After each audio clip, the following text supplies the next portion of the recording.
is going to be the Delta River Rats. They're always a strong team.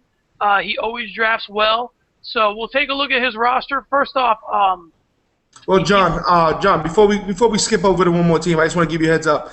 Matt Berry gave TDs and Beer a B, just to give you a heads up. oh really? Yeah. Well, So look at that. Maybe there's a future for me in this fantasy football business. So all right, so we know. Okay, I gave him a B. You gave him a B minus. Matt Berry gave him a B. Okay, so let's move on to the River Rats again. As I was saying, always a strong drafter. He's leaving, going to Kunsan, so I don't know if we'll be getting him remotely from here on out. But solid guy, knows a lot about football. Really knows a lot about the depth of teams, and that he's a pretty well studied guy. So let's take a look at his roster, and then I want to. Well, first off, what do you think about him in terms of drafting and traditionally as a fantasy football player? traditionally, he's a strong drafter. He usually has a strong team.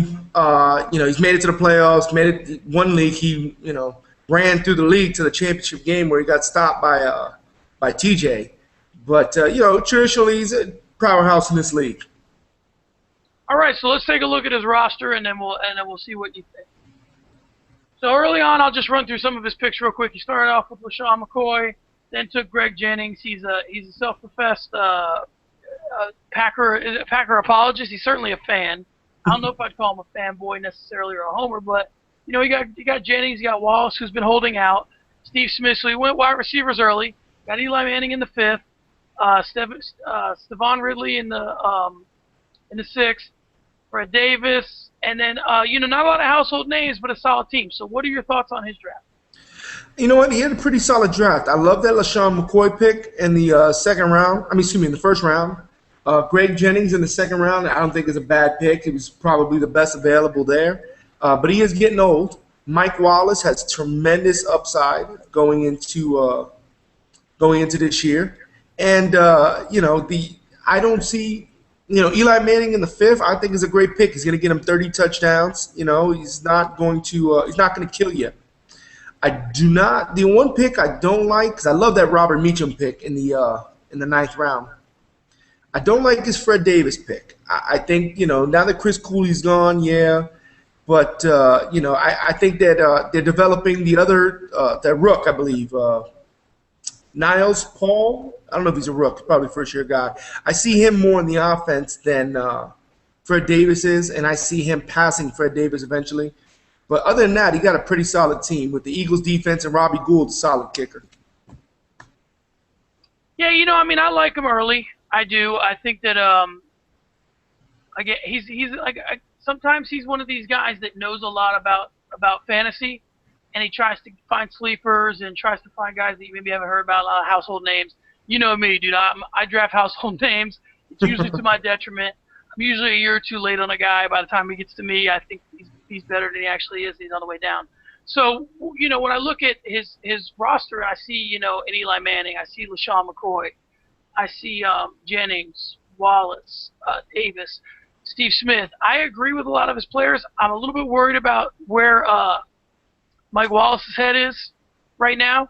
I think McCoy's going to be there for him. I think Manning's going to be there for him. I think Jennings is going to be there for him. I like Fred Davis a little bit more than you do.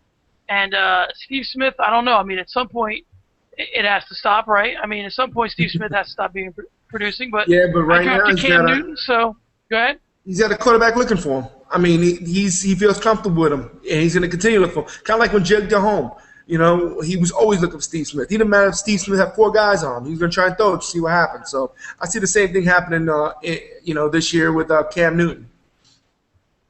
I agree. All right, so that's kind of the gist of his roster. So let's go ahead and bring his roster back up, and then we'll go ahead and give him a couple grades. So go ahead. All right. I'm going to go ahead and I'm going to give him an A. I think he's got a solid team. He's got it all. He's got everywhere. Tight end, yeah, weakness, but tight ends aren't. If you don't even got the top 2, Gronkowski or Graham, it's everything else is a crapshoot. So I'm going to go ahead and give him an A. I want to give him an A, and I don't want to spend all day giving him out Bs, but I'm going to go ahead and give him a B. I just think that while the guys that he has that are solid, that we know are going to perform for him, Eli Manning, LaShawn McCoy, Greg Jennings. Again, I'm not big on Mike Wallace right now.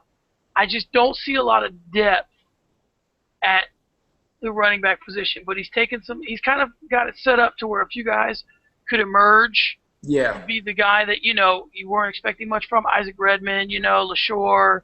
Uh, he kind of handcuffed with Dion Lewis. I don't know, man. I'm gonna give him a B as well. I don't like his depth. That's my I thing. got I would you. almost give him a C. So maybe I'll give him a B minus even. So I'm gonna All go right. B minus. Well, according to Matt Berry gives them an A. Excuse me. Delta Rivettes gives them a B. Draft was solid. So, All right, so that's Matt Berry for you. So you gave him an A and I gave him a B minus. So all right.